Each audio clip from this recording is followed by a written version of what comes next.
The blood on Lily Sullivan's hands had barely dried when she leaped aboard the eastbound train, her heart hammering against her ribs like a wild creature seeking escape. Behind her, Boston's 1878 skyline receded into the darkness, along with the mansion that had been her prison for the past 2 years. The Derringer pistol concealed in her skirt pocket felt impossibly heavy, its single spent bullet having changed her life forever. "Your ticket, madam." The conductor's voice startled her from her thoughts. Lily fumbled in her reticule, producing the ticket she'd purchased with the jewelry she'd managed to grab in her frantic flight. "Denver," she whispered, her voice barely audible over the rhythmic clacking of the train. "Long journey for a lady traveling alone." The conductor's eyes lingered on the bruise partially visible beneath her bonnet's brim. "I'm visiting family," Lily lied, the words bitter on her tongue. She had no family left, not since her father had gambled away their fortune and sold her to Harold Whitmore, a man 30 years her senior with a taste for brutality beneath his veneer of Boston respectability. The conductor merely nodded, punching her ticket before moving along.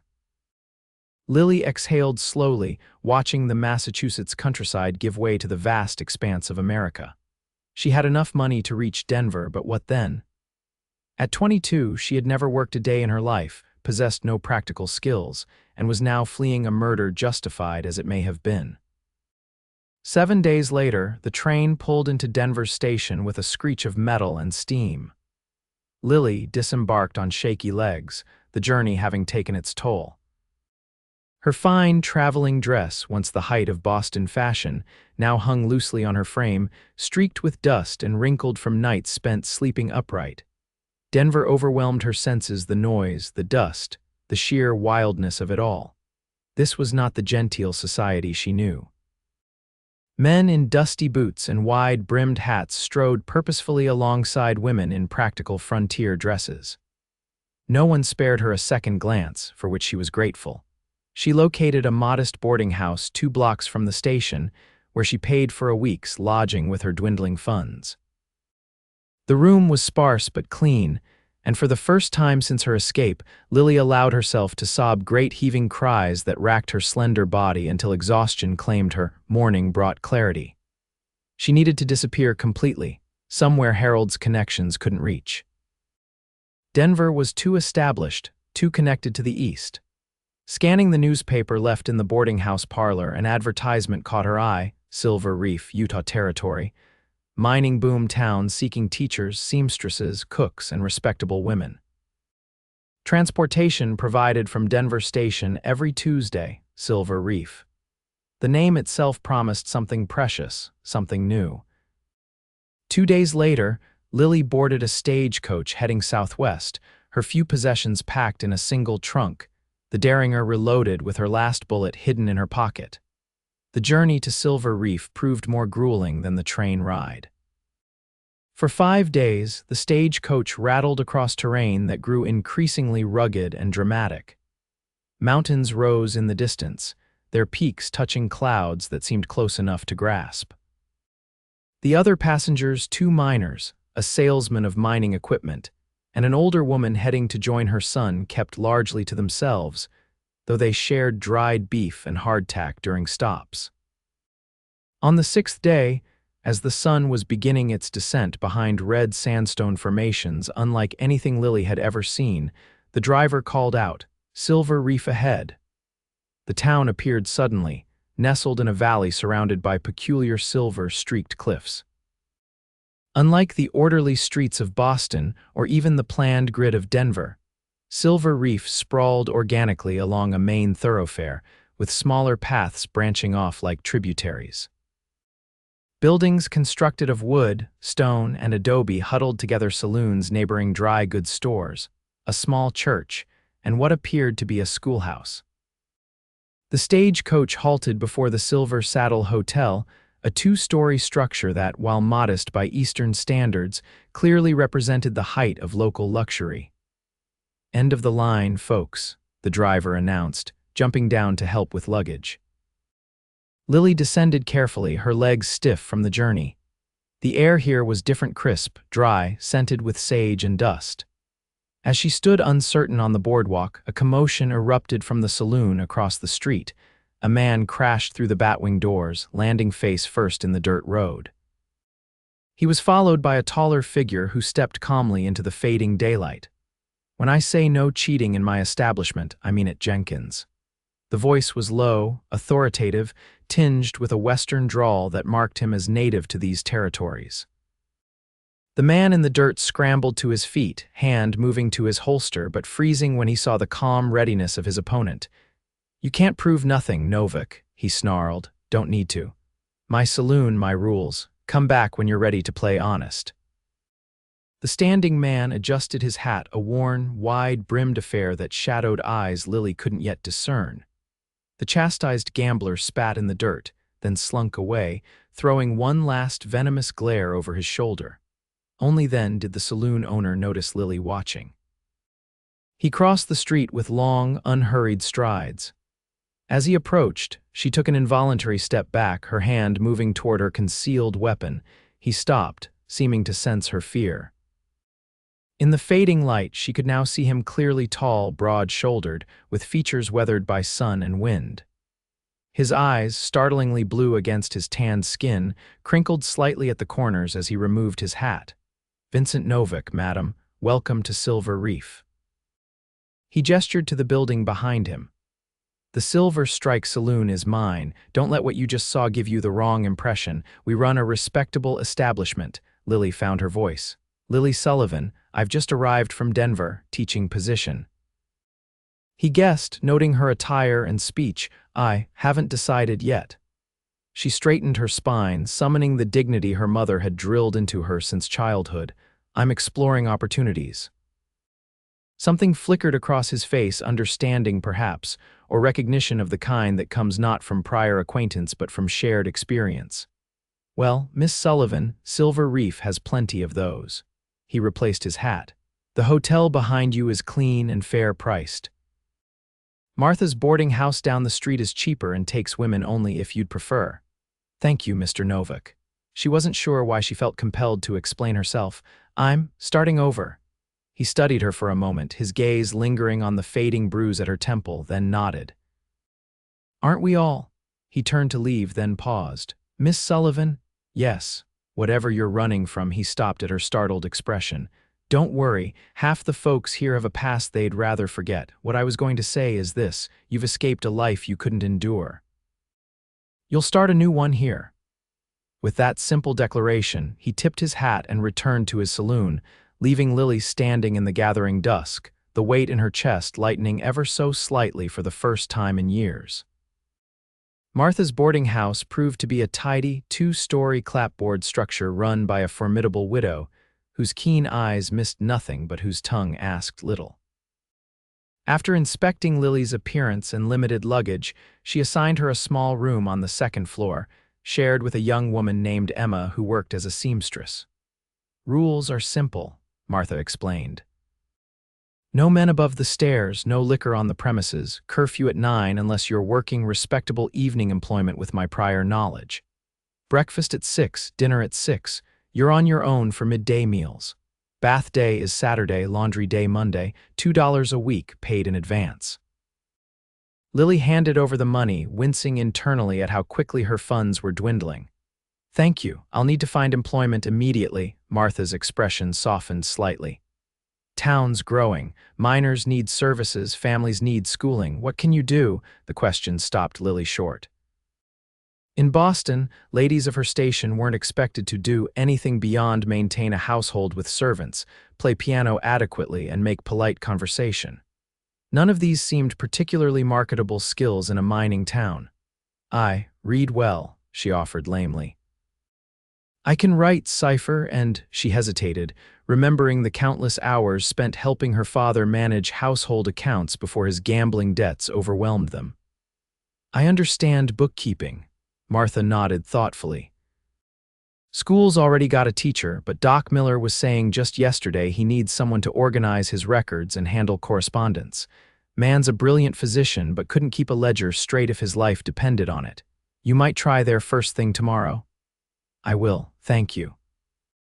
Lily followed Martha upstairs to her room where she was introduced to Emma, a cheerful girl of perhaps 19 with capable hands and a ready smile. "First time out west?" Emma asked after Martha departed. "Is it that obvious?" Lily managed a small smile, setting her carpetbag on the narrow bed assigned to her. "Only completely." Emma laughed. "Don't worry, I was the same way when I arrived last year from Chicago. You'll get your footing. Where are you from?" "Boston," Lily answered, then quickly added, "but I've been traveling. Denver most recently." Emma seemed to sense Lily's reluctance to elaborate. "Well, Silver Reef is a good place to land. It's rough around the edges, but there's decent folks here. The mines are producing well, so there's money flowing. Not like some boom towns that go bust before you can unpack your trunk." As Lily unpacked her meager belongings, Emma chattered about the town, providing an overview that Lily absorbed gratefully. There were 3 mines currently operating, employing over 200 men. The town boasted 2 hotels, 4 saloons, the Silver Strike being the most respectable, a school, a small hospital, various merchants, and even a theater that occasionally hosted traveling shows, and eligible men. Lily asked, surprising herself with the question. Emma grinned. "More than you can count, though most aren't worth counting. Miners come and go, some rough, some decent. Then there's Doc Miller, widowed, 40-ish, kind but married to his practice. Sheriff Wade is handsome but has a girl in Cedar City he visits monthly, and Vincent Novak. I met him briefly," Lily interrupted. "He owns the Silver Strike." "That he does, built it from nothing 3 years ago. He's—" Emma hesitated. "Different, educated, they say. Fought for the Union in the war, though he doesn't talk about it. Runs a clean establishment, fair to his workers. Doesn't drink much himself, which is unusual for a saloon owner. Keeps to himself mostly, he seemed. Perceptive," Lily offered, remembering his words about starting a new life. "That's one way to put it. The man sees through people like they're made of glass." Emma lowered her voice conspiratorially. "Half the unmarried women in town have set their caps for him, but he's never shown particular interest. Some say he left a wife and child back east, but that's just gossip." Lily changed the subject, uncomfortable with her interest in a man she'd barely met. She needed to focus on survival, not entanglements. After a simple dinner with the boarding house's 5 other female residents, she retired early, exhausted from travel and the emotional strain of her circumstances. That night, she dreamed of Harold's hands around her throat, his signet ring pressing into her flesh. She woke gasping, hand clutching the derringer beneath her pillow, until the unfamiliar surroundings registered. Beside her, Emma slept peacefully, unaware of her roommate's demons.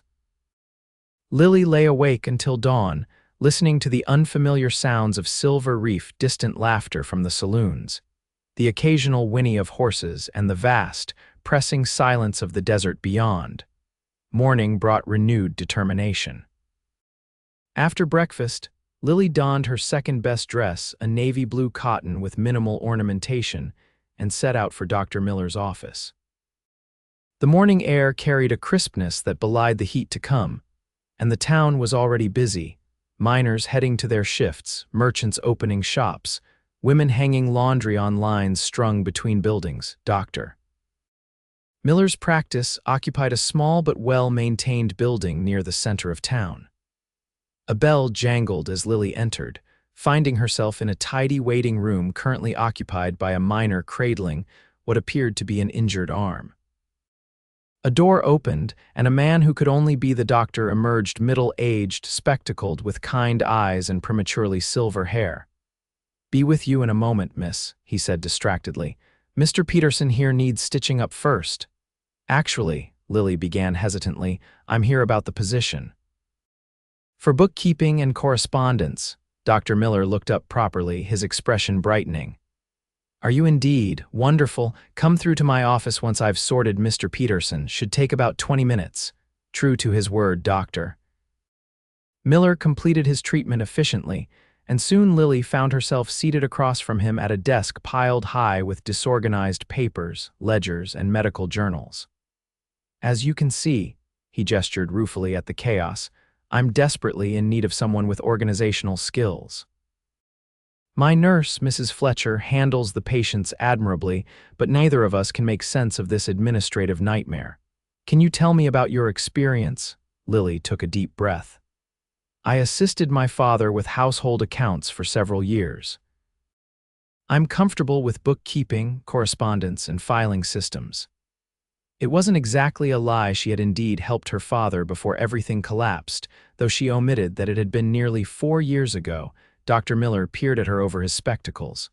And you can commit to regular hours. The position would be Monday through Friday, 8 until 4, with occasional Saturday mornings during mining accident season, which is unfortunately always. I can, Lily confirmed, hope rising. I've just arrived in Silver Reef and am staying at Martha's boarding house. I have no other commitments. Excellent. May I ask what brings you to our little silver town, miss? Sullivan, Lily Sullivan. She hesitated, then settled on a version of the truth. I needed a fresh start. My parents are deceased, and my circumstances in Boston became untenable. Something in her tone must have communicated more than her words, for Dr. Miller's expression softened with understanding. Well, Miss Sullivan, Silver Reef has provided many with that fresh start you seek. The position pays $12 weekly. Would that be acceptable? Lily nearly gasped with relief. It was far more than she'd expected and would cover her board with enough left for necessities and savings. More than acceptable, Dr. Miller. Thank you. When would you like me to begin? Can you start tomorrow? I've patience all day, but I can spare an hour in the morning to show you our systems such as they are. With the position secured, Lily departed with a lighter heart, deciding to explore the town properly. Silver Reef's main street bustled with activity miners off shift, mingling with merchants. Women shopping or carrying baskets of washing, children darting between buildings playing elaborate games. The banks of Quartz Creek, which ran along the town's eastern edge, hosted laundresses beating clothes against rocks while exchanging gossip. Lily found herself drawn to the small schoolhouse, a tidy wooden structure with a bell tower at one end.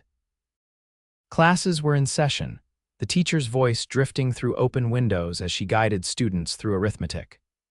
For a moment, Lily lingered, remembering her own education at Miss Porter's school for young ladies, where mathematical skills were considered secondary to deportment and needlework. Thinking of enrolling? The amused voice behind her made her turn sharply. Vincent Novak stood a respectful distance away, leading a handsome bay gelding by the reins. Today, without the dim light of dusk obscuring him, Lily could see him more clearly, the strong jawline covered with a day's stubble, the laugh lines around eyes that missed nothing, the way he carried himself with easy confidence. Mr. Novak. She inclined her head slightly. I was merely curious. I've secured employment with Dr. Miller beginning tomorrow. As his assistant, good, he's needed help for ages. Vincent adjusted his hat against the strengthening sun. You found lodging too, I hope. Martha's boarding house. He nodded approval. Excellent choice. Martha Brooks runs a tight ship, but she's fair and protective of her girls. An awkward silence fell between them. Lily was unaccustomed to conversing with men outside of strictly controlled social settings, and especially not with someone like Vincent Novak, a man whose very presence seemed to fill more space than his physical form warranted. I should continue my explorations, she finally said. I want to locate the mercantile before dinner. It's 2 buildings past the assayer's office. You can't miss the scales painted on the sign. He hesitated, then added, the Silver Strike serves decent meals at fair prices if you'd like something beyond boarding house fare sometime. Was he inviting her, extending professional courtesy? Lily couldn't tell, and her confusion must have shown on her face. Vincent clarified quickly, just a suggestion, Miss Sullivan, no obligations. We get a lot of the respectable business crowd at mealtimes. The schoolteacher often takes her dinner with us, as do several of the shopkeepers' wives. Thank you for the recommendation, Lily replied formally, relieved and oddly disappointed simultaneously. Good day, Mr. Novak. As she walked away, she felt his gaze following her and resisted the urge to look back. The next several weeks passed in a blur of routine that Lily found surprisingly comforting. Dr. Miller's practice, while chaotic, responded well to her systematic approach. She created filing systems for patient records, organized his medical supply inventory, reconciled long neglected accounts, and composed correspondence to medical suppliers and colleagues. The doctor was delighted with her work, and Lily found satisfaction in being genuinely useful for perhaps the first time in her life. Silver Reef gradually revealed its character to her. Despite its rough edges, the town maintained a sense of community she hadn't expected. Miners supported local businesses, families attended the small church regularly, and neighbors helped each other through illnesses, accidents, and celebrations alike. It was nothing like Boston's rigid social hierarchy, where worth was measured by family name and bank balance rather than character and contribution. She made tentative friendships with Emma, of course, but also with the schoolteacher, Miss Abernathy, who shared her love of literature, with Mrs. Fletcher, the doctor's capable nurse, and with Sophia, who ran the millinery shop and seemed to know everyone's business without being unkindly about it. Throughout it all, she maintained a careful distance from Vincent Novak, though their paths crossed with increasing frequency. Sometimes she glimpsed him conferring with the sheriff outside the jail. Other times, she would spot him delivering supplies to elderly residents who couldn't manage the trip to the mercantile themselves. Occasionally, when working late at Dr. Miller's office, she would see lights burning in the saloon's back room, where Vincent apparently kept his own accounts. One evening, about a month after her arrival, Lily was walking back to the boarding house after working late organizing a shipment of medical supplies when a commotion erupted from an alley between the barber shop and a feed store. "Thought you could hide out here, did you?" A harsh voice, Eastern accented, sliced through the dusk. "Mr. Whitmore pays well for information, and your description ain't that common, sweetheart." Lily froze, ice flooding her veins. The voice belonged to a stranger, but the name Whitmore sent panic coursing through her. Harold had sent someone. They'd found her, heart hammering. She backed away, intending to run to the sheriff's office when a second voice joined the first. "Please, I don't know what you're talking about." "I'm just a laundress." The terrified response wasn't directed at Lily, but at someone else in the alley. Cautiously, she peered around the corner, seeing a burly man in city clothes gripping the arm of a young woman, redheaded, slender, perhaps Lily's age or younger. Despite the differences in their appearance, Lily understood immediately this bounty hunter was mistaking his quarry. Relief warred with conscience. She could simply walk away. Let this man take the wrong woman back east, giving Lily more time to disappear. But the young woman's frightened expression mirrored what Lily herself had felt too many times in Harold's grip.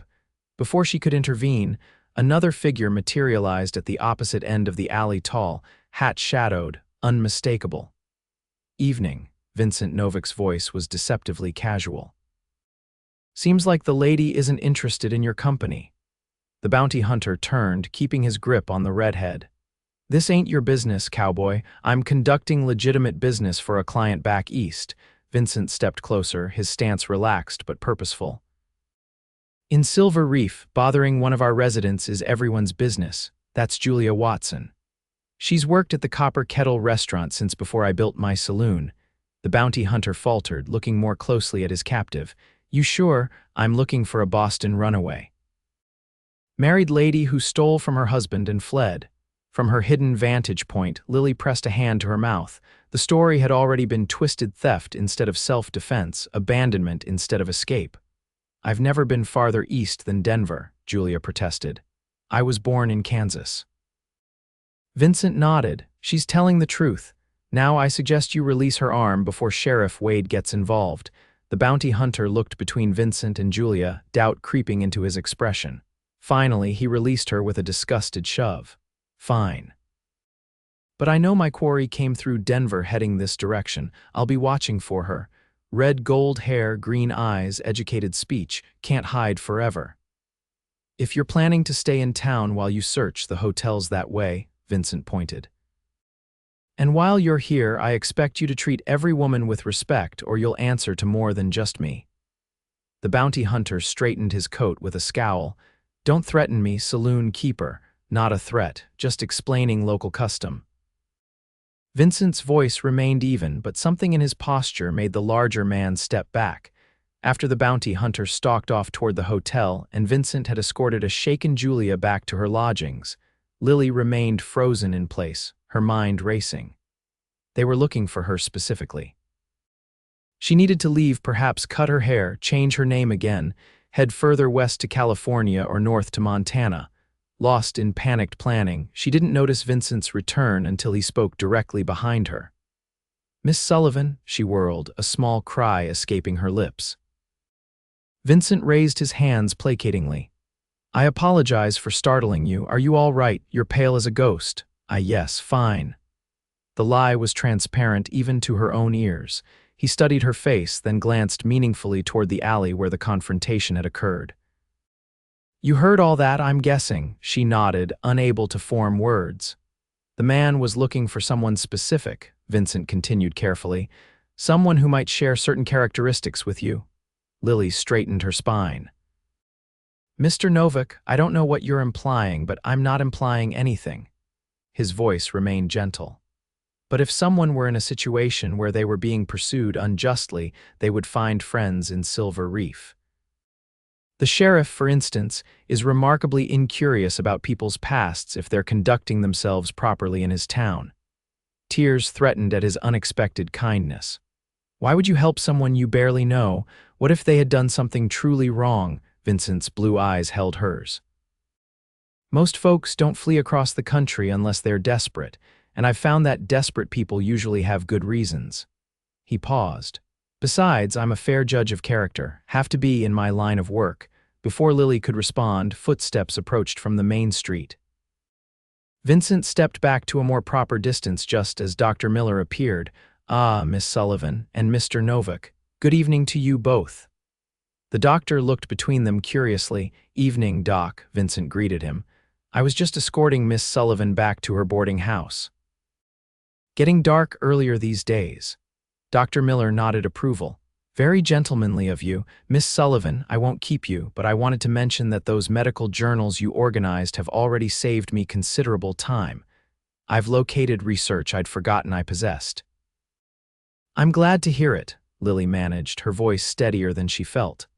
"I'll see you tomorrow morning, Doctor." After a few more pleasantries, Dr. Miller continued on his way. Vincent gestured toward Martha's boarding house.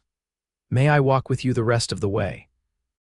"I promise to leave you at a respectable distance from the door." The small joke eased some of Lily's tension. "Yes, thank you." They walked in silence for several moments before Vincent spoke again. "That man will likely stay in town for a few days, asking questions. If there were someone he might be looking for, hypothetically speaking, I would advise them to continue their normal routine. Changes in behavior attract attention." "And if he recognizes this hypothetical person?" Lily asked, her voice barely audible. "Then they would have the support of influential townspeople who value their contributions to the community." He glanced at her. "Dr. Miller speaks very highly of you, so does Martha Brooks. Even Sheriff Wade mentioned how you organized a collection for the Deason family after their son's mining accident." They had reached the corner of Lily's street. She stopped, turning to face him properly. "Why are you being so kind to me? You don't know me or my circumstances." Vincent looked thoughtful. "I fought in the war, Miss Sullivan, saw things that taught me life isn't always as simple as right and wrong. Sometimes good people find themselves in impossible situations." He removed his hat, running a hand through dark hair streaked with early silver at the temples. "And sometimes a person's eyes tell a story their words don't." The intensity of his gaze made Lily look away. "What do my eyes tell you, Mr. Novak? That you're carrying a heavy burden, that you're stronger than you believe, and that whatever drove you to Silver Reef wasn't your fault." His perception was so accurate it frightened her. "You can't possibly know that." "Maybe not," he conceded, "but I'm willing to bet on it." He replaced his hat. "Rest well, Miss Sullivan, and remember what I said about maintaining your routine." "Thank you," she whispered as he tipped his hat and departed, his long strides carrying him back toward the saloon. That night, sleep eluded her. She lay awake listening to Emma's soft breathing, rehearsing explanations, plotting escapes, and wondering why Vincent Novak's faith in her character affected her so deeply. The bounty hunter remained in Silver Reef for nearly a week. Lily saw him questioning merchants, observing women in the street, even speaking with Dr. Miller at one point. Following Vincent's advice, she maintained her normal routine, though she wore her hair more severely pinned and kept her eyes downcast when passing strangers. On the 5th day, she was sorting mail in Dr. Miller's office when the bell jangled. Looking up, she found herself face to face with the bounty hunter. "Afternoon," he said gruffly. "Doctor around?" Lily's mouth went dry, but she managed a professional tone. "He's with a patient." "May I take a message?" The man studied her, and she forced herself to meet his gaze calmly despite her thundering heart. "You're the doctor's assistant. What's your name?" "Miss Sullivan," she replied, offering no first name. "If you'd like to leave your name, I can tell the doctor you called." "Jackson, Hiram Jackson." He leaned against the counter, his scrutiny uncomfortable. "You're not from around here originally?" It wasn't a question, but Lily answered anyway. "Few in Silver Reef are, Mr. Jackson. Was there something specific you needed from Dr. Miller?" "Just a tonic for headaches. Been getting them since arriving in this dust bowl." His eyes narrowed. "You know, you match a description I have. Red gold hair, educated speech." Lily's fingers tightened on the letter opener she held. "As I said, Dr. Miller is occupied. The mercantile sells headache powders if your need is urgent." Before Jackson could respond, the inner door opened, and Mrs. Fletcher emerged with a young mother and her child. The nurse assessed the situation with one glance. "Miss Sullivan, doctor." "Miller needs those patient notes immediately," she said, though Lily knew of no such request. "Mr. Jackson, isn't it? The doctor can see you now if you'll follow me." Grateful for the intervention, Lily retreated to her desk in the back office, hands trembling as she sorted files. 20 minutes later, the bell jangled again, signaling Jackson's departure. Mrs. Fletcher appeared in the doorway. "He's gone. Kept asking the doctor about new arrivals in town, especially women from back east. Doc fed him a lot of meaningless chatter and sold him some sugar pills for his headache." The nurse's shrewd eyes studied Lily. "You all right, dear? You look peaked." "Just tired," Lily managed. "Thank you for interrupting when you did." Mrs. Fletcher patted her shoulder. "Been working with Doc Miller for 8 years. You learn to read a room in this profession. Whatever that man wants with you, it can't be good, but don't you worry, folks look after their own in Silver Reef." The next morning, Vincent Novak appeared at Dr. Miller's office just as Lily was opening up. "Miss Sullivan," he greeted her, hat in hand. "Might I have a moment?" She ushered him inside, grateful the doctor hadn't yet arrived. "Is something wrong?" Hiram Jackson left on this morning's eastbound stage. Vincent's normally composed features showed relief.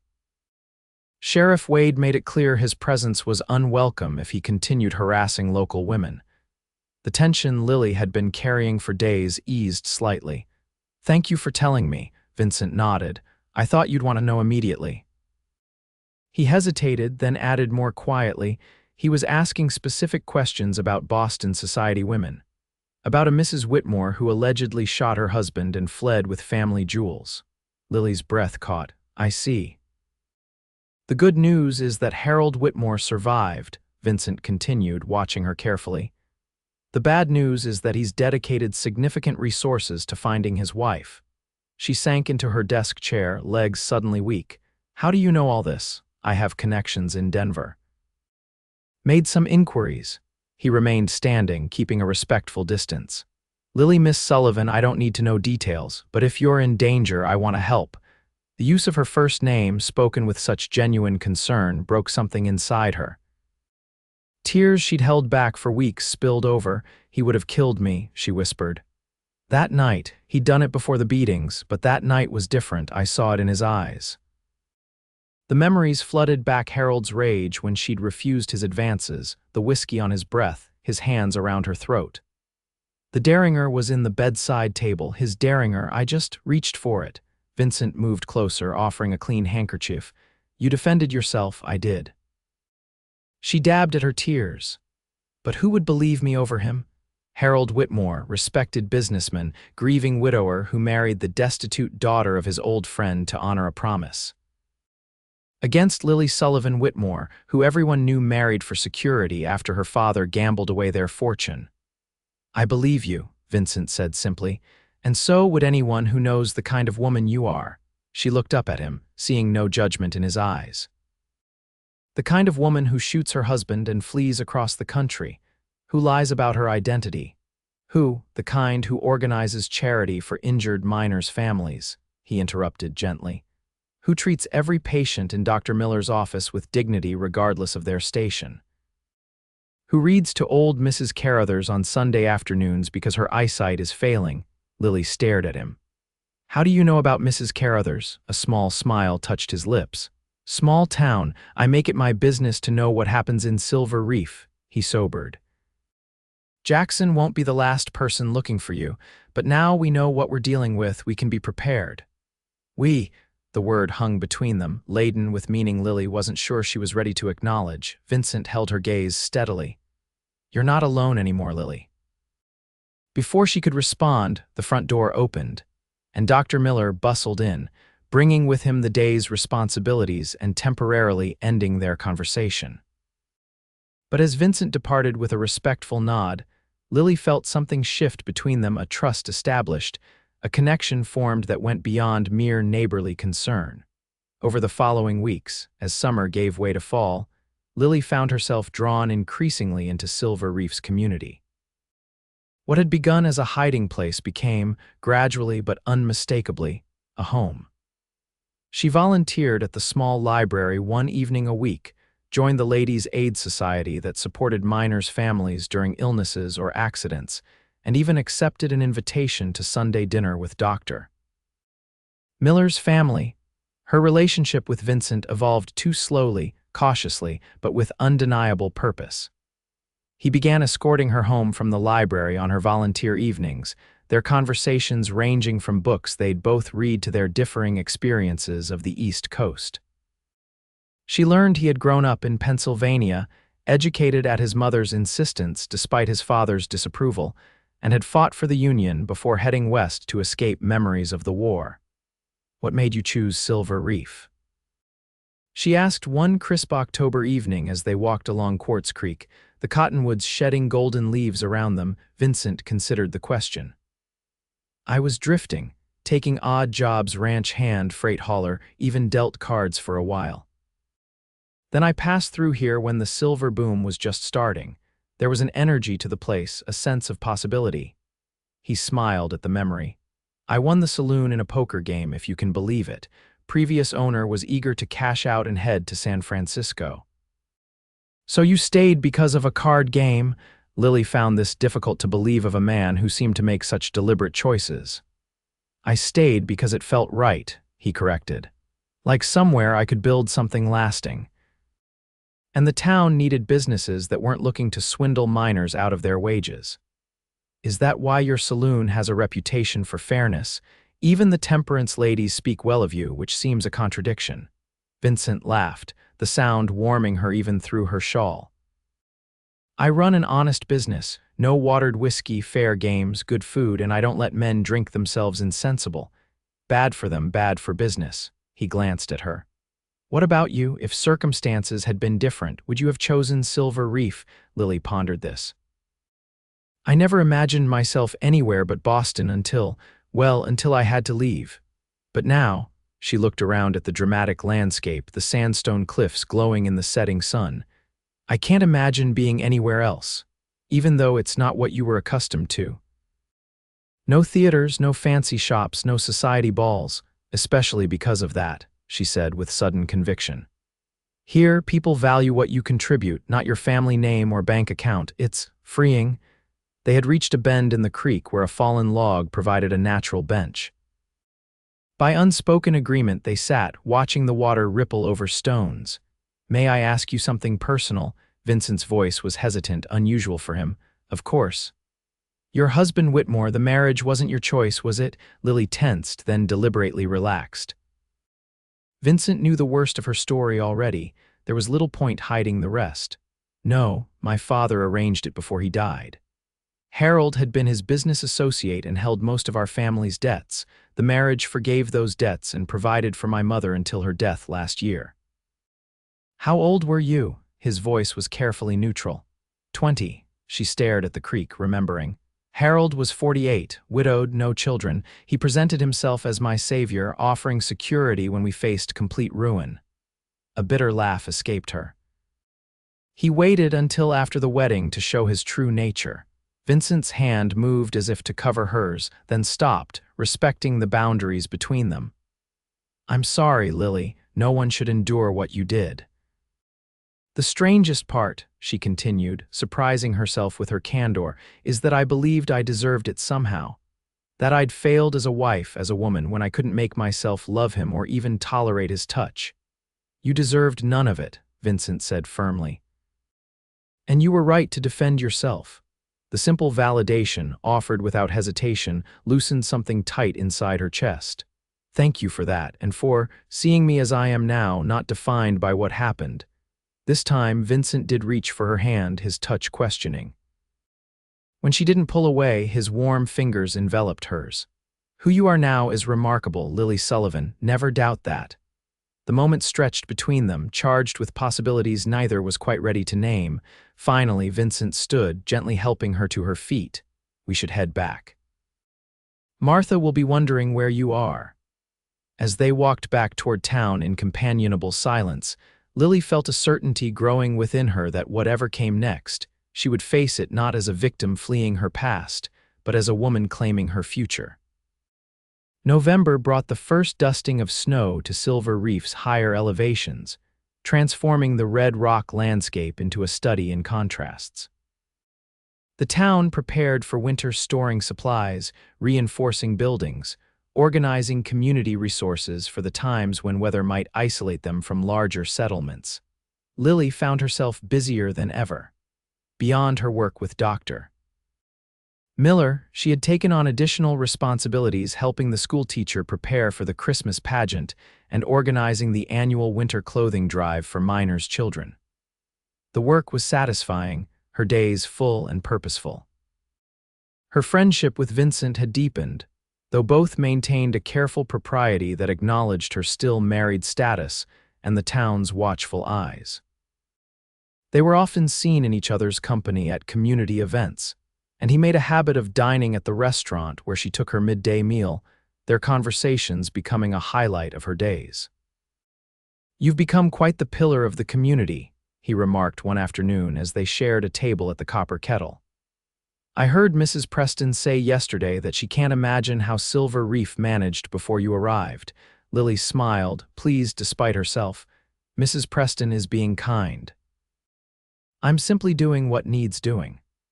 Like organizing an entire medical library, creating a winter supply exchange, and still finding time to teach Sarah Jenkins to read when the schoolteacher couldn't reach her. His eyes crinkled. Just what needs doing, of course. You're one to talk, she countered. Who arranged for coal deliveries to the widows' cottages, or established that fund for miners injured in the cave in last month? Vincent inclined his head, acknowledging the point. Perhaps we're both guilty of excessive community spirit. Their easy banter was interrupted by the restaurant door opening, admitting a blast of cold air and Sheriff Wade, whose expression was uncharacteristically serious. He approached their table directly. Miss Sullivan, Mr. Novak, he greeted them, declining Vincent's gesture to join them. Miss Sullivan, I wonder if you might stop by my office this afternoon, say around 3, alarm flickered through her. Is something wrong, Sheriff? Nothing urgent, he assured her, though his eyes said otherwise. Just some information that's come to my attention that we should discuss. Vincent straightened. I can accompany Miss Sullivan if she wishes, the sheriff nodded. That might be for the best.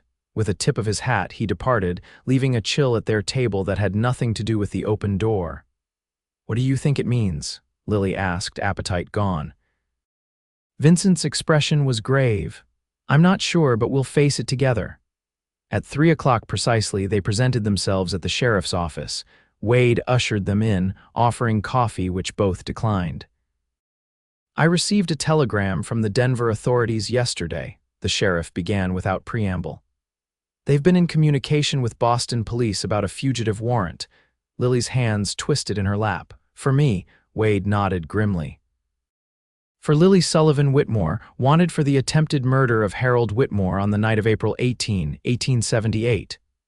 It was self-defense, Vincent stated firmly. So I gathered, the sheriff replied, surprising them both. The telegram also included a request for additional information about Mr. Whitmore from the Boston Women's Aid Society. Seems they've documented several cases of young wives in his household who met with unfortunate accidents. You're the first to survive, Mrs. Whitmore. Lily stared at him, processing this information. There were others, 2 previous wives apparently. Both deaths ruled accidental, but the Aid Society has been collecting testimonies from household staff. Nothing admissible in court yet, but enough to raise serious questions. Then they know I was defending myself, Lily whispered. There might be witnesses who could corroborate my story. Sheriff Wade looked uncomfortable. It's not that simple. Boston Society protects its own, and Harold Whitmore has powerful connections. The warrant still stands, and now they know where I am, Lily finished. The Denver authorities traced me here. Not exactly, Wade corrected. The inquiry came to several towns along the likely routes west. I haven't confirmed your presence here, not yet. Vincent leaned forward. What are you saying, Sheriff? Wade removed his badge, setting it on the desk between them. I'm saying that for the next hour I'm not the sheriff, I'm just Jim Wade talking to friends. He looked directly at Lily. You've become part of this community, Miss Sullivan. We take care of our own. What would you suggest? Vincent asked, though something in his tone suggested he already knew. Silver Reef isn't your only option, Wade said carefully. There's a ranch about 40 miles north owned by my brother-in-law, remote, self-sufficient. They could use an educated person to teach their children. Or there's the southbound stage tomorrow, connecting eventually to California. New name, new start. Lily absorbed these options, each representing another flight, another identity, another life built on secrecy. The exhaustion of it overwhelmed her suddenly. No, she said, surprising herself with the firmness of her voice. I'm done running. Vincent turned to her, concern evident. Lily, think carefully. Whitmore has resources, connections, and so do I now. She straightened her spine. I have friends, community, purpose. I have the truth on my side. I won't spend my life looking over my shoulder, abandoning everything I care about whenever danger threatens. Sheriff Wade studied her with new respect. It won't be easy. Even with the Women's Aid Society's evidence, courts favor husbands in these matters. Then we'll get more evidence, Vincent interjected. Testimonies from Dr. Miller about patterns of abuse he's recognized in your case, character witnesses from Silver Reef. I have contacts in Boston who might help quietly build a case. Lily reached for his hand, drawing strength from his unwavering support. And I need to write to my husband's previous household staff. Some might be willing to speak about what they witnessed. Wade replaced his badge, signaling the return to official business.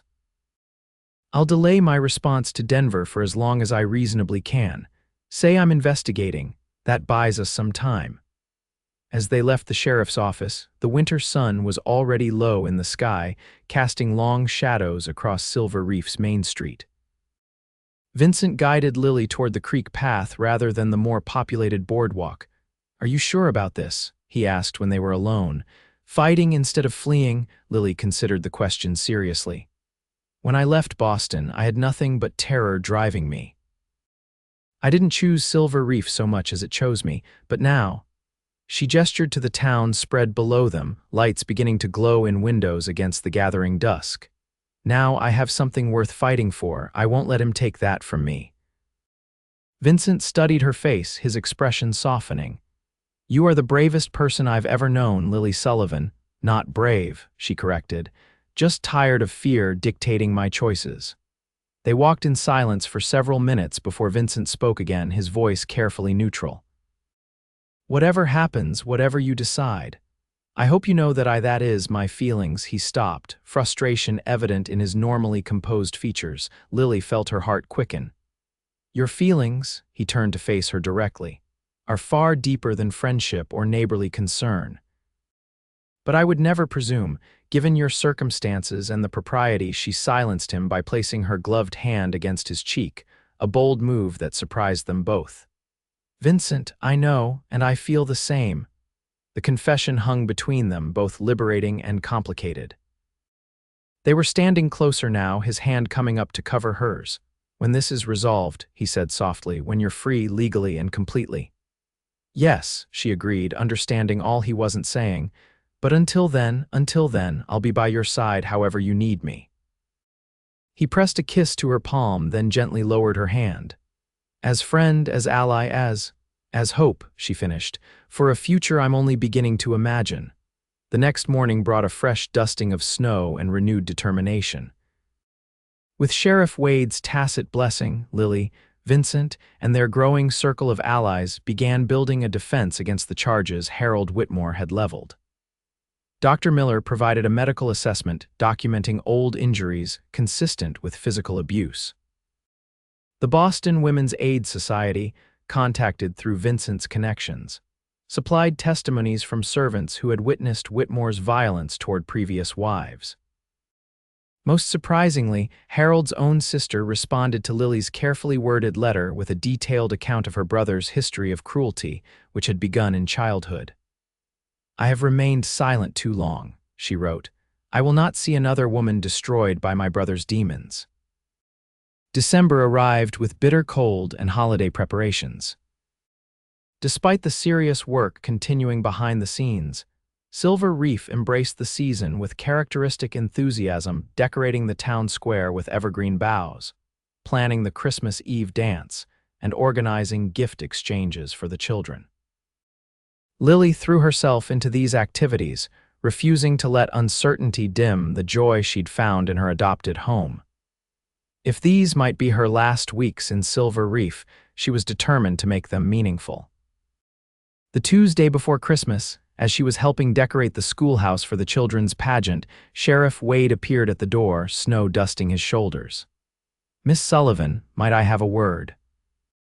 Her stomach dropped, but she maintained her composure as she followed him outside, where Vincent was already waiting, his expression unreadable. What's happened? She asked, bracing herself. Wade glanced around to ensure their privacy. Got another telegram from Denver. They're sending a marshal to investigate the warrant. He'll arrive on Friday's stage. Vincent's hand moved protectively toward her, then stilled. That doesn't give us much time. There's more, Wade continued. He's bringing someone with him. Harold Whitmore himself is traveling west to claim his runaway wife. The world seemed to tilt beneath Lily's feet. The abstract threat of legal proceedings was one thing. Facing Harold in person was another entirely. Vincent steadied her with a hand beneath her elbow. He can't just take her, Vincent protested. Not with all the evidence we've gathered. Evidence takes time to be heard in court, Wade reminded him grimly, and a husband has considerable legal rights over his wife, especially one accused of attempting to murder him. Lily found her voice. What are our options? Limited, Wade admitted.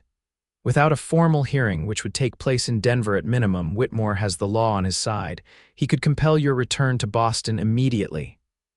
Unless, Vincent interrupted, she weren't legally his wife anymore. Both Lily and the sheriff turned to him in confusion. Divorce, Vincent explained. Filed immediately, on grounds of cruelty and attempted murder by him against you, documented by the medical evidence and testimonies we've gathered. That would take months to process, Wade objected. Not necessarily. Judge Harriman owes me a favor. Several, actually. Vincent's mind was clearly racing. If we filed tomorrow with all our evidence organized and witnesses ready to testify. It's still a legal long shot, Wade warned. And even if Judge Harriman expedited the proceedings, there's no guarantee they'd conclude before Whitmore arrives. Then we need something more immediate, Lily said, an idea forming. Something that would at least create a legal complication to Harold's claims over me. Vincent caught her meaning instantly. Marriage to someone else, Wade shook his head. You can't marry while still legally wed to Whitmore, that would be bigamy. Not if we file for divorce first, establishing that the marriage to Whitmore was entered under duress and falsified conditions, Vincent argued. It creates a legal tangle that would take time to unravel, time during which Lily remains here, safe among friends, rather than forced back to Boston. It's legally questionable at best, Wade cautioned, and who would? He stopped, looking between them. Ah, I see. Lily met Vincent's gaze steadily. It would be a marriage of convenience, for legal protection only. Of course, Vincent agreed quickly, though something flickered in his eyes that belied his casual tone. Strictly a legal arrangement, reversible once the danger has passed. Wade rubbed his forehead. I should arrest you both for even considering this, but he sighed heavily. I'll speak with Judge Harriman this afternoon. I stress if he's willing to expedite divorce proceedings, we might have a legal foundation, however shaky. But the decision is yours, Miss Sullivan. It's your life, your future at stake. After the sheriff departed, Lily and Vincent remained outside the schoolhouse, snow falling gently around them. You don't have to do this, Lily said quietly. It's asking too much, putting your reputation, your business at risk. None of that matters compared to your safety, Vincent interrupted. But Lily, I need you to understand something. He took her hands in his, their warmth penetrating her gloves. While I'm proposing this as a legal strategy, my feelings, what I told you by the creek that day, those are unchanged.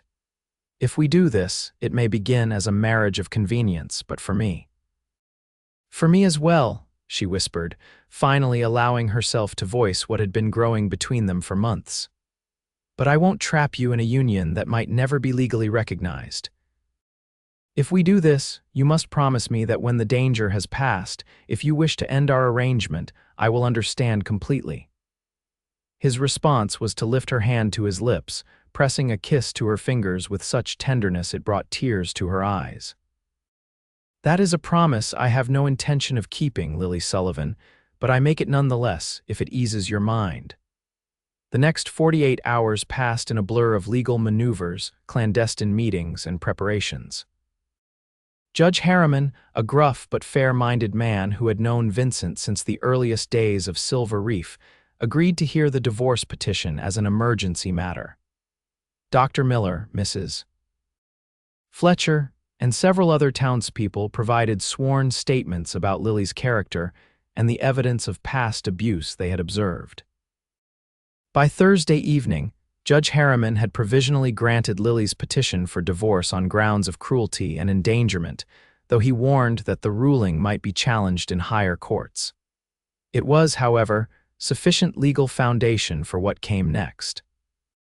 On Friday morning, hours before the Denver stage was due to arrive, Lily stood in Silver Reef's small church wearing a dove-gray dress borrowed from Sophia's shop and a small sprig of winter berries in her hair. Vincent waited at the altar, looking both nervous and determined in his best suit. Sheriff Wade beside him as witness. The ceremony was brief, the congregation consisting only of their closest allies, Dr. and Mrs. Miller, Martha Brooks, Emma, and a handful of others who had become Lily's chosen family. Judge Harriman himself officiated, his legal authority adding weight to the proceedings. Do you, Vincent Novak, take this woman to be your lawfully wedded wife, to have and to hold from this day forward, for better, for worse, for richer, for poorer, in sickness and in health, until death do you part? Vincent's blue eyes never left Lily's as he answered, I do, with a conviction that belied their hasty arrangements. And do you, Lily Sullivan, take this man to be your lawfully wedded husband, to have and to hold from this day forward, for better, for worse, for richer, for poorer, in sickness and in health, until death do you part? Lily's voice was clear and steady as she responded, I do. Then by the authority vested in me by the territory of Utah, I pronounce you husband and wife. Judge Harriman closed his Bible. What God has joined together, let no man put asunder. Vincent's kiss was gentle, respectful of their audience, yet conveying a promise that made Lily's heart race. There was no time for celebration, however. The Denver stage would arrive within the hour, while their friends dispersed to their positions. Dr. Miller to his office where the medical evidence was secured, Sheriff Wade to meet the stage, others to ensure the town presented a unified front. Vincent escorted Lily to his home behind the Silver Strike saloon. It's not what you're accustomed to, he apologized, showing her the modest but comfortable rooms he occupied. But it's private and secure. It's perfect, she assured him, taking in the evidence of his character in the well-stocked bookshelf, the clean simplicity of the furnishings, the landscape painting that was the room's only decoration. The sound of the stage's arrival interrupted her. From the window, they could see it rolling down the main street, stopping before the Silver Saddle Hotel. Sheriff Wade was already waiting, his posture alert but casual. Vincent drew Lily away from the window. Remember the plan. We stay here until Wade signals it's clear. If Whitmore makes legal demands, Judge Harriman presents our counter-documentation. If he attempts force, his hand moved to the revolver at his hip, then away. It won't come to that. And if legal means fail, Lily asked the question they'd been avoiding. Then we have horses ready at the livery stable and supplies packed, Vincent answered grimly. But Silver Reef protects its own. It won't come to flight. They waited in tense silence, minutes stretching interminably. Finally, a knock at the door made them both start. Vincent opened it cautiously to find Emma, breathless from running. "They're at the sheriff's office," she reported. "Mr. Whitmore is furious, demanding to see the judge. The marshal seems confused by the whole situation. Sheriff Wade asked me to tell you to stay put until he comes himself." "Thank you, Emma," Lily said, squeezing the younger woman's hand gratefully. After Emma departed, another hour passed before the next knock came. This time, it was Sheriff Wade himself, his expression grim but with a hint of satisfaction. "Well, it's been an interesting afternoon," he announced, stepping inside. "Harold Whitmore is currently enjoying our town's hospitality in the form of a jail cell." "What?" Lily gasped. "How?" Wade removed his hat, looking pleased with himself. "Turns out the Boston authorities received some additional information after the marshal left Denver specifically. The testimonies from the Women's Aid Society and your former household staff. They telegraphed new instructions, which the marshal received upon arrival: investigate Whitmore himself for the suspicious deaths of his previous wives." Vincent let out a low whistle. "So the tables have turned, completely," Wade confirmed. "When presented with Judge Harriman's ruling on your divorce petition and the marshal's new instructions, Whitmore lost control. Attempted to strike the marshal, then me. That earned him a night in our jail for assaulting an officer." "What happens now?" Lily asked, scarcely daring to hope. "The marshal will escort Whitmore back to Boston tomorrow to face questioning about his previous wives. Your case remains technically open, but with the evidence we've presented and your new legal status as Mrs. Novak, the marshal agreed it's a matter for the territorial courts to settle, not an immediate concern requiring your return east." Relief washed over Lily so powerfully she had to sit. "It's over, just like that." "Not entirely," Wade cautioned. "There may be further legal proceedings, depositions required. But for now, yes. You're safe in Silver Reef, legally Mrs. Vincent Novak." After the sheriff left, promising to keep them informed of any developments, Lily and Vincent found themselves truly alone for the first time as husband and wife, the reality of their situation suddenly present in a way it hadn't been during the crisis. "I should prepare a room for you," Vincent said awkwardly, gesturing to the small second bedroom he used as an office. "Or if you prefer to return to Martha's until we've had time to." Lily crossed the room to him, placing her fingers gently against his lips. "Vincent, this may have begun as a legal arrangement, but we both know it's become much more." She looked up at him, allowing him to see all she felt. "I don't want separate rooms or separate lives. I want a true marriage if you'll have me." His response was to gather her in his arms, his kiss conveying everything words could not desire, long restrained, joy at their unexpected union, and a promise of devotion that needed no legal document to validate it. Later, as they lay entwined in the quiet darkness of what was now their shared bedroom, Vincent traced the line of her cheek with gentle fingers. "I never expected to find someone like you," he confessed. "After the war, I thought that part of me was dead, the part that could love, could hope for a family, a future beyond just survival." Lily pressed a kiss to his palm, And I never expected to find safety, let alone happiness. You gave me both, Vincent, you and Silver Reef. Speaking of which, he said, propping himself up on one elbow, we should probably make an appearance tomorrow. The town will be buzzing with gossip, and it's better to face it directly. Lily smiled at the thought. Mrs. Vincent Novak's first public appearance. I hope I don't disappoint. You could never disappoint, he assured her. Though I should warn you, Martha Brooks will likely insist on a proper wedding celebration, legal crisis or no. That woman has been trying to marry me off to someone respectable since I arrived in Silver Reef. And am I respectable enough? Lily teased, enjoying this new lightness between them. Far too respectable for the likes of me, he responded, his smile fading into something more serious. Lily, I know this all happened faster than either of us planned. If you ever have regrets or wish things had progressed more conventionally, she silenced him with a kiss. The conventional path led me to Harold Whitmore. I'll take our unconventional beginning any day. She nestled against him, feeling truly safe for the first time in years. Besides, nothing about Silver Reef is conventional. That's what makes it home. Spring arrived in Silver Reef with an explosion of wildflowers across the desert landscape, the red rocks glowing warmly in lengthening daylight. The winter had passed peacefully, the legal matters surrounding Lily's case gradually resolving in her favor. Harold Whitmore now faced his own legal troubles in Boston, the deaths of his previous wives undergoing formal investigation.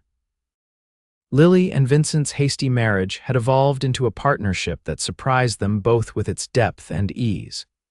She continued her work with Dr. Miller while also helping Vincent manage the saloon's accounts, their complementary skills creating a harmony neither had expected. They established a home above the Silver Strike that became known for its hospitality, hosting regular gatherings of friends that strengthened the community bonds Lily cherished. On a particularly beautiful April morning, almost exactly a year after her desperate flight from Boston, Lily stood in their small garden behind the saloon, planting the seeds Emma had given her as a belated wedding gift. Mrs. Novak, Vincent's voice called from the back door. You have a visitor. She looked up, shielding her eyes against the sun, to see her husband standing with Sheriff Wade. The sight still gave her a momentary flutter of anxiety, but the men's relaxed postures reassured her. Good morning, Sheriff, she greeted him, removing her gardening gloves. Is something wrong? Not at all, Mrs. Novak, Wade replied with a smile. Just delivered some news your husband thought you'd want to hear immediately. Vincent stepped forward, taking her hand. The Boston courts have officially dismissed all charges against you. And Harold Whitmore has been indicted for the murder of his second wife. The evidence your former household staff provided was instrumental. Lily absorbed this news, emotions washing through her in waves: relief, vindication, and a profound sense of closure. So it's truly over. Completely, Vincent confirmed. You're free, Lily, legally, officially free. Sheriff Wade cleared his throat. I'll leave you folks to celebrate the news. Thought you'd want to know right away. With a tip of his hat, he departed, leaving husband and wife alone in the morning sunshine. Vincent turned to Lily, taking both her hands in his. I've been thinking about what this means. Our marriage was arranged under unusual circumstances as a protection against Whitmore's claims. Now that those claims are permanently dismissed, I want you to know that if you wish to. He struggled with the words. That is, if you feel obligated by vows taken under duress. Understanding dawned, and Lily placed her hand against his cheek, feeling the familiar texture of his skin beneath her palm. Vincent Novak, are you offering me an annulment of our marriage? He met her gaze steadily. I'm offering you complete freedom to choose your path forward. If that includes me, nothing would make me happier. But if you wish to start fresh, truly unburdened by the past or by hasty decisions made in crisis. Lily's laugh interrupted him, bright and genuine. My dearest husband, if you think for one moment I would choose any life other than the one we've built together, you haven't been paying attention. She stood on tiptoe to kiss him, pouring all her love into the gesture. I chose you then, I choose you now, and I will choose you every day for the rest of our lives. Relief and joy transformed his features. I was hoping you'd say that. Though, she added with a teasing smile, now that we're not in a rush, perhaps Martha Brooks will finally get that proper wedding celebration she's been planning since December. Vincent groaned good-naturedly. The entire town will insist on it, no doubt. His expression grew more serious. But I wouldn't mind saying those vows again, this time without fear hanging over us. Neither would I, Lily agreed softly. 2 weeks later, Silver Reef witnessed the wedding celebration of the year. Though Vincent and Lily were already legally married, the ceremony in the flower-decorated church, followed by a feast and dancing in the town square, marked their union in a way the hasty first ceremony could not. This time, when Judge Harriman pronounced them husband and wife, their kiss was not restrained but a joyful affirmation of the love that had grown between them.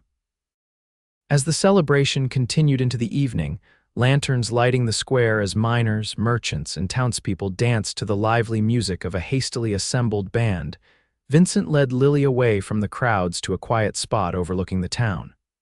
"Happy?" he asked, his arm around her waist. "Completely," she answered truthfully. "Though I keep thinking about that day I arrived, standing outside the hotel watching you throw that cheating gambler out of your saloon," Vincent laughed. "Not my finest moment for a first impression." "On the contrary," Lily corrected him. "It was the moment I first saw the kind of man you are, one with principles, with certainty, with strength tempered by fairness." She turned in his embrace to face him. "And then you crossed the street and spoke to me, a stranger who clearly didn't belong in your world." "You belonged exactly where you were," Vincent said firmly. "Even then, I think I knew it somehow." Lily rested her head against his chest, listening to the steady beat of his heart. "When you said I'd start a new life here, did you have any idea what that life would become?" "Not specifically," he admitted, his hand stroking her hair. "But I knew Silver Reef had a way of helping people find what they needed, even if it wasn't what they thought they were looking for." They stood in comfortable silence, watching the celebration below, until Vincent spoke again. "I have something for you, a wedding gift." He reached into his pocket, producing a small velvet box. Lily opened it to find a silver ring set with a small but perfect diamond. "Vincent, it's beautiful, but you've already given me a ring. The plain band we used at our first wedding was expedient, not chosen," he explained. "This one I had made specially from silver mined right here in Silver Reef." He removed the ring from the box. "The diamond came from back east, but the silver, like us, belongs to this place." As he slipped the ring onto her finger alongside her original wedding band, Lily felt tears of happiness threatening. "It's perfect, thank you." "Thank you," he countered, "for giving me a reason to build something lasting, for making this town truly home." He kissed her tenderly, then more deeply as the sounds of celebration drifted up from below. "Now, Mrs. Novak, shall we return to our wedding celebration?" "I believe I'm owed at least one more dance with my bride." Lily laughed, joy bubbling up irrepressibly. "Lead the way, Mr. Novak. I'm following you from now on." He offered his arm with exaggerated gallantry. "Not following, Lily, walking beside me, partners in everything." As they made their way back to the celebration, Lily reflected on the journey that had brought her to this moment, from terror to safety, from isolation to community, from a marriage of convenience to one of profound love. Silver Reef had indeed offered her a new life, one richer and more meaningful than she could ever have imagined on that desperate day she'd fled Boston. And as Vincent swept her into a dance beneath the stars, surrounded by the people who had become her chosen family, Lily Sullivan Novak knew with absolute certainty that she had found not just escape, but home. 5 years later, on a crisp autumn day much like the one when they'd first truly acknowledged their feelings for each other, Lily stood on the porch of their new home, a comfortable 2-story house on the eastern edge of Silver Reef, with views of the dramatic landscape they both loved. Behind her, the sounds of their 3-year-old son Thomas playing with his wooden blocks mingled with the newborn cries of their 2-month-old daughter Caroline. The years had brought changes to Silver Reef. Some minds had played out while new ones opened. Businesses had come and gone, though the Silver Strike remained a town fixture. now managed by Vincent's capable deputy while he focused on other investments and civic responsibilities. The railroad had finally reached a point 20 miles south, bringing easier access to supplies and visitors, but, thankfully, not fundamentally altering the character of the town they loved. Dr. Miller had semi-retired, with Lily taking over most of his administrative duties and helping train his young successor. She also served on the school board and had established a small lending library that operated out of a corner of the mercantile. The sound of hoofbeats drew her attention to the road, where Vincent approached on his favorite bay gelding, returning from a meeting with mining investors in nearby St. George.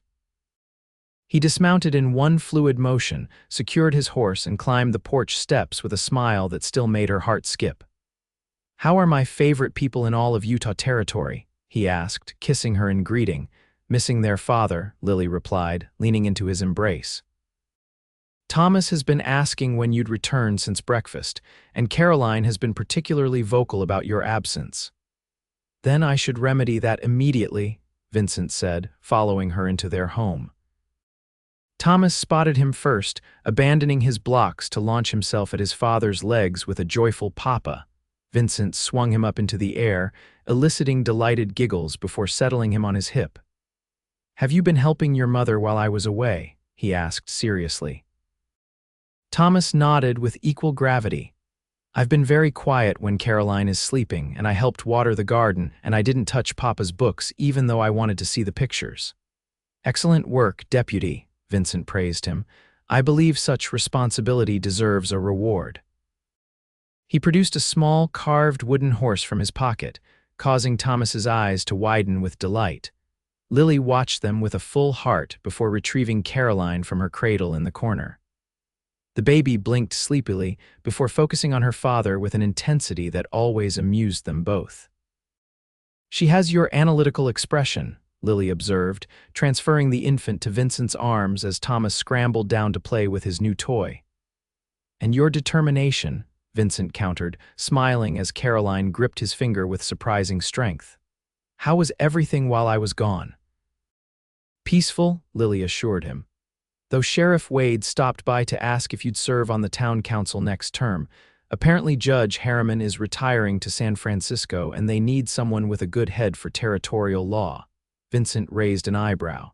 "Did he now, and what did you tell him?"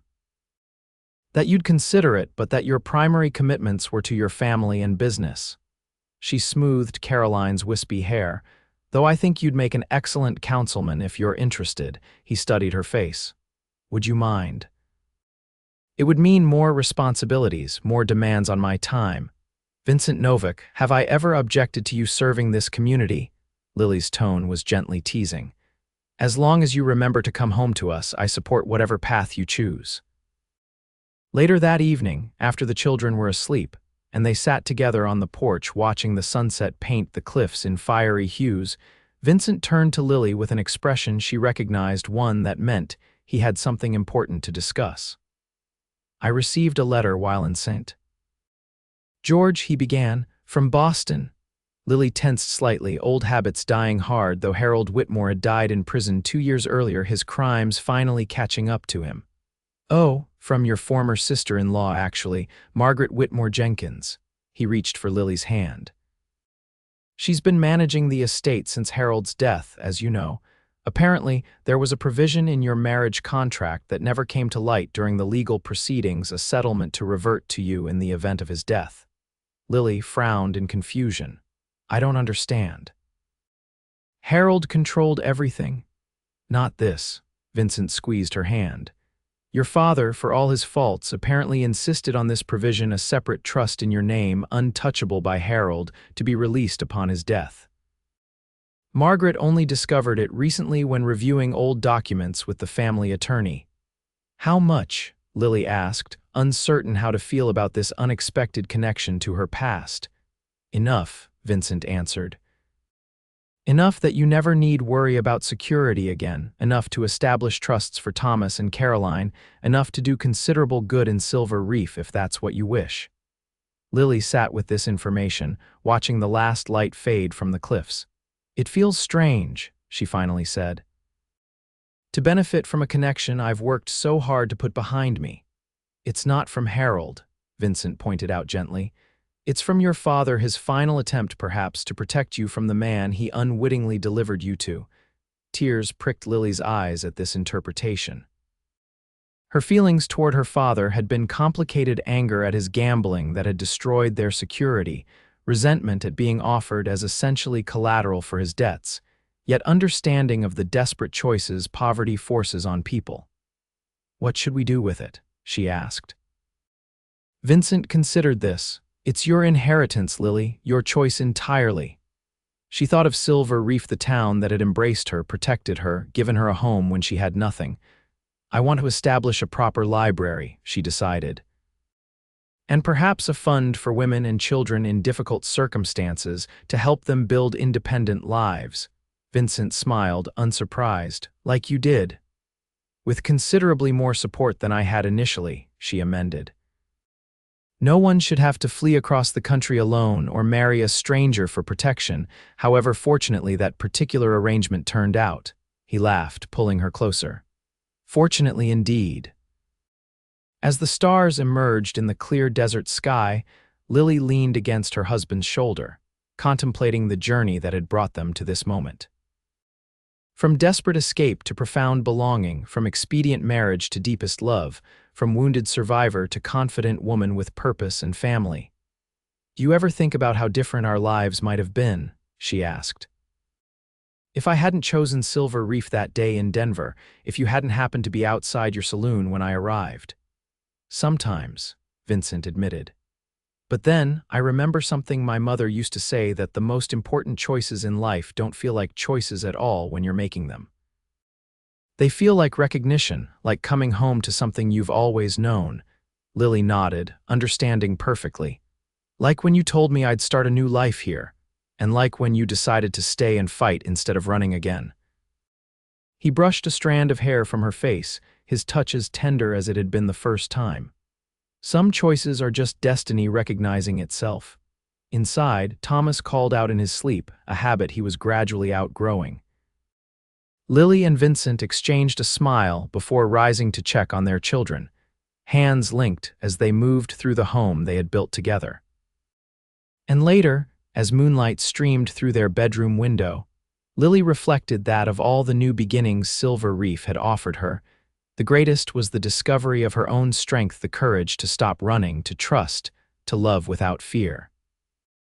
In the arms of the man who had first welcomed her to this unlikely sanctuary, she had found not just safety but joy, not just escape but purpose. She had escaped a life she couldn't endure, and just as Vincent had promised that first evening, she had started a new one here, richer, fuller, and infinitely more precious than she could ever have imagined.